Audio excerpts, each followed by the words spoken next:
Bienvenue dans cette nouvelle édition du Non-Stop Info. Voici les titres de l'actualité. Les Burkinabés encore sous le choc après les attaques de ce vendredi à Ouagadougou. 2 sites ont été visés par un double attentat. Selon le bilan provisoire, 8 militaires ont perdu la vie et on déplore 80 blessés. Au Cameroun, le président Paul Biya a effectué ce vendredi 2 mars un remaniement ministériel, un réaménagement qui fait appel à 2 ressortissants de la région anglophone au poste clé. Et puis au Zimbabwe, le président Emmerson Mnangagwa a passé le cap des 100 jours de mandat. La population attend une rupture totale avec l'ancien président Robert Mugabe sur la question du développement économique national. L'heure est au bilan au Burkina Faso après l'attaque armée de ce vendredi 2 mars à Ouagadougou. On déplore en effet une dizaine de victimes et 80 blessés. Cette attaque qui a visé l'état-major des forces armées et l'ambassade de France n'a pas encore été revendiquée. On écoute le ministre de la Sécurité, Clément Sawadogo. C'était aux environs de 10 heures quand ces assaillants ont commencé à tirer sur l'ambassade de France et presque au même moment, seulement quelques minutes après, un autre groupe, de manière coordonnée donc, s'attaquait aussi à l'état-major général des armées. Il y a lieu de préciser que, en ce qui concerne l'état-major des armées, les assaillants ont fait usage d'un véhicule bourré d'explosifs et des explosifs dont la charge était suffisamment forte et énorme pour occasionner de graves destructions et de sérieux impacts sur les personnes. Les dégâts sont donc très importants. Et en termes de bilan humain, malheureusement, nous déplorons des pertes en vies humaines. Le bilan provisoire dont le gouvernement dispose, c'est que nos forces de défense et de sécurité ont perdu 8 hommes sur les 2 sites. Et un peu plus de 80 blessés qui ont été rapidement pris en charge au niveau d'un poste avancé que l'armée a immédiatement mis en place, mais aussi au niveau des structures sanitaires de l'armée et des hôpitaux de notre ville.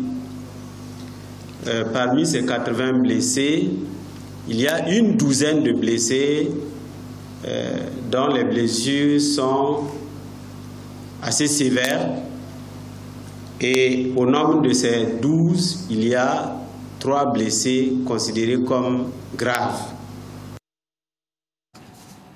Remaniement ministériel au Cameroun. Ce vendredi 2 mars, le président Paul Biya a procédé à un remaniement du gouvernement. Paul Atangandji a été nommé ministre de l'administration territoriale. Edgar Alain Mébé Ngo perd son poste au transport. René Emmanuel Sadi est lui nommé ministre chargé de la mission à la présidence. Certains proches du président, à l'image de Martin Belinga Boutou, ont cédé leur fauteuil. On fait le point avec notre correspondant au Cameroun. Effectivement, le président Paul Biya a finalement procédé à un remaniement du gouvernement camerounais qu'on attendait depuis plusieurs mois. Principale remarque, l'entrée de Paul Atangandji comme ministre de l'administration territoriale qui remplace Emmanuel Sadi qui détenait jusque-là le portefeuille. Il est quant à lui ministre chargé de mission à la présidence. Autre départ également, celui de l'ancien directeur du cabinet civil, Martin Belinga Boutou, qui était depuis quelques années, on va dire au Cameroun, le gros ministre, est remplacé par Samuel Vondo Ayolo.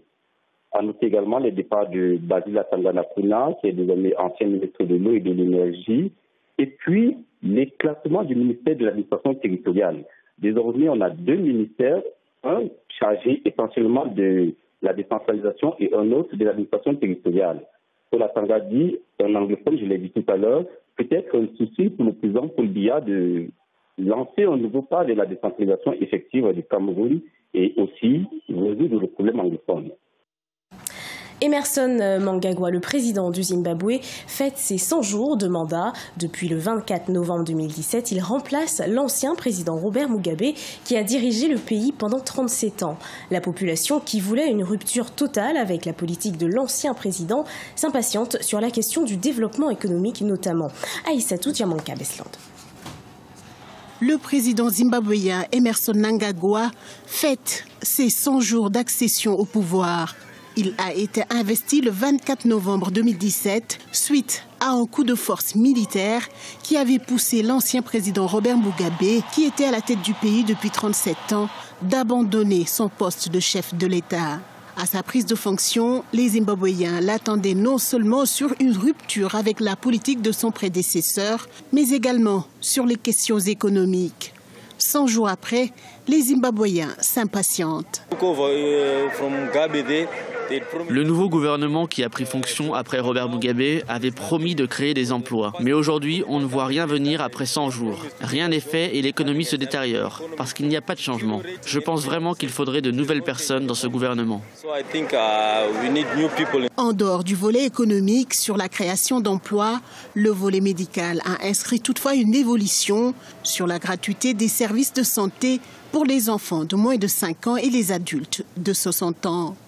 L'ancien ministre des Finances, Tandai Biti, au gouvernement entre 2009 et 2013, affirme que le gouvernement d'Emmerson Mnangagwa doit encore faire ses preuves aussi bien sur le plan politique, mais également socio-économique en faveur des Zimbabwéens.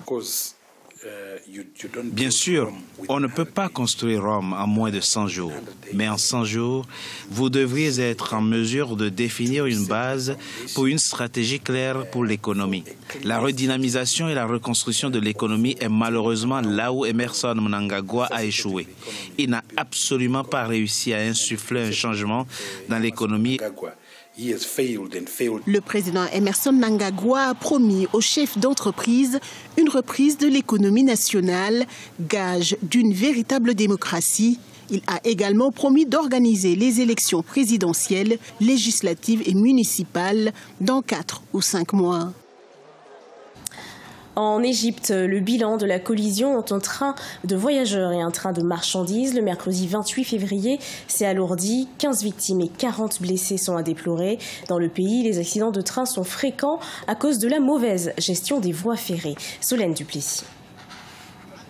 Au moins 15 personnes ont perdu la vie dans un accident de train survenu à Al-Baheira dans le nord de l'Égypte le 28 février. L'accident a également fait 40 blessés. Un bilan revu à la hausse, l'accident a eu lieu lorsqu'un train transportant des passagers est entré en collision avec un train de marchandises. 30 ambulances ont été dépêchées dans le district de Kom Hamada où s'est produit l'accident. Tous les blessés et les morts ont été extraits du lieu de l'accident. Le ministre des Transports, Hicham Arafat, a ordonné la formation d'un comité technique chargé d'enquêter sur les causes de l'accident. 2 wagons du train transportant des passagers auraient déraillé avant de percuter un train de marchandises.